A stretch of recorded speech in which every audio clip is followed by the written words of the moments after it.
محترم ناظرین، السلام علیکم ورحمۃ اللہ وبرکاتہ۔ ابھی ہم آپ کے سامنے ایک حدیث شریف پیش کرنا چاہ رہے ہیں۔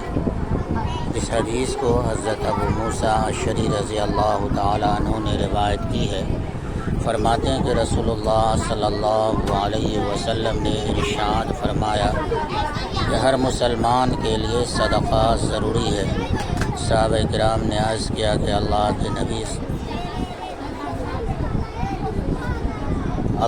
نبی صلی اللہ علیہ وسلم، اگر کوئی آدمی اس کی طاقت اور استطاعت نہ رکھتا ہو تو کیا حکم ہے؟ آپ صلی اللہ علیہ وسلم نے ارشاد فرمایا کہ آدمی محنت اور مزدوری کرے اور اس مزدوری سے اپنی ذات کو بھی فائدہ پہنچائے اور صدقہ کرے۔ اللہ کے نبی صلی اللہ علیہ وسلم سے پھر صحابہ کرام نے عرض کیا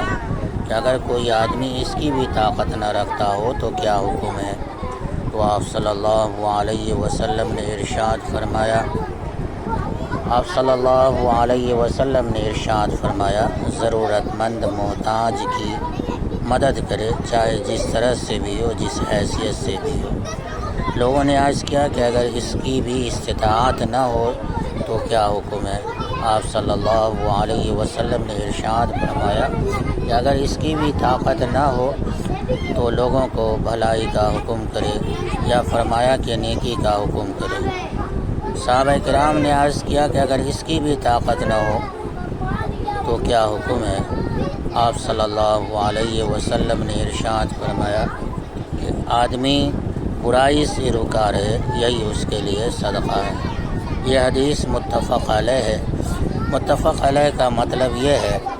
کہ اس حدیث کو امام بخاری اور امام مسلم رحمۃ اللہ علیہ نے نقل کیا ہے۔ اس حدیث شریف سے یہ معلوم ہوا کہ صدقہ اور خیرات کرنے کے لیے اللہ کے راستے میں اللہ کے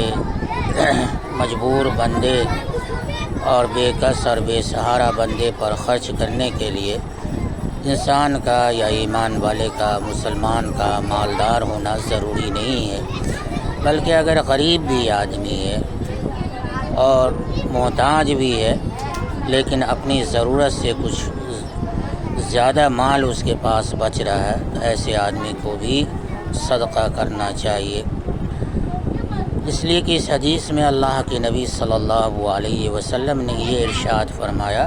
کہ ہر مسلمان کے لیے صدقہ ضروری ہے، اور جب یہ آپ نے حکم فرمایا تو صحابہ کرام نے کئی بار سوال کیا کہ اللہ کے نبی اگر اس کی طاقت نہ ہو، اس کی طاقت نہ ہو، اس کی طاقت نہ ہو۔ آخر میں اللہ کے نبی صلی اللہ علیہ وسلم نے ادنا درجے کا صدقہ یہ بیان فرمایا کہ اگر آدمی برائی سے بھی رکا رہے تو یہ بھی اس کی جانب سے ایک طرح کا صدقہ ہوگا۔ اس سے یہ معلوم ہوا کہ صدقے کی اسلام کے اندر، شریعت کے اندر کتنی زیادہ اہمیت ہے کہ اللہ کے نبی صلی اللہ علیہ وسلم نے ہر ممکن طور پر اگر ممکن ہو، جہاں تک ہو سکے انسان کو صدقہ کرنا چاہیے۔ صدقہ سے جو ہے اس کے بڑے فوائد ہیں۔ اللہ تعالیٰ کی رضا اور خوشنودی حاصل ہوتی ہے، اللہ تعالیٰ کا غضب اور اللہ تعالیٰ کا غصہ جو ہے صدقہ اور خیرات کے ذریعے سے دور ہوتے ہیں۔ انسان کے اوپر جو وبا، جو بلائیں آنے والی ہوتی ہیں تو اس کی صدقے کی برکت سے اللہ تعالیٰ مصیبتوں کو، بلاؤں کو ٹال دیتا ہے۔ اس لیے ہر انسان کو چاہیے کہ جہاں تک ممکن ہو وہ صدقہ اور خیرات کا اہتمام کرے، اور اللہ کے راستے میں جتنا ہی ہو سکے، اگر مزدوری کر کے لایا ہے اور اس کے اندر سے اگر اپنی ضرورت کے بعد اگر کچھ پیسہ یا کچھ مال بچ رہا ہے تو جتنا ہی ہو سکے اتنا ہی اللہ کے راستے میں غربا اور مساکین کے اوپر اگر صدقہ کرتا ہے تو یہ اللہ تعالیٰ کو بہت زیادہ پسند ہے، اور اللہ کو جو ہے یہ عمل اتنا زیادہ پسند ہے کہ اگر غریب آدمی،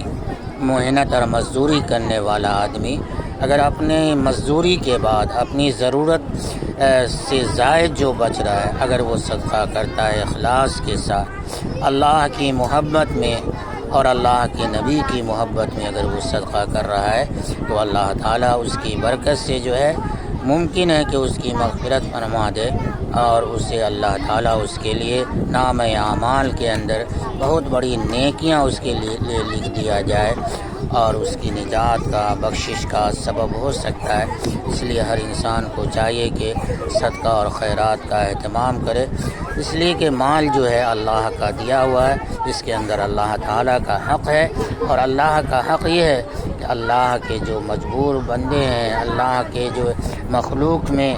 جو کمزور ہیں، جو ضعیف ہیں، جو ناتواں ہیں، جو پیسے کے لیے، کھانے کے لیے، لباس کے لیے مجبور ہیں، ان کی مدد کی جائے۔ تو ہم سب کو اس حدیث کی روشنی میں یہ سبق لینا چاہیے، اور ہم سب کو یہ پیغام ملتا ہے کہ ہمیں ضرور جتنا ہی ہو سکے اللہ کے راستے میں ہم ضرور صدقہ کریں۔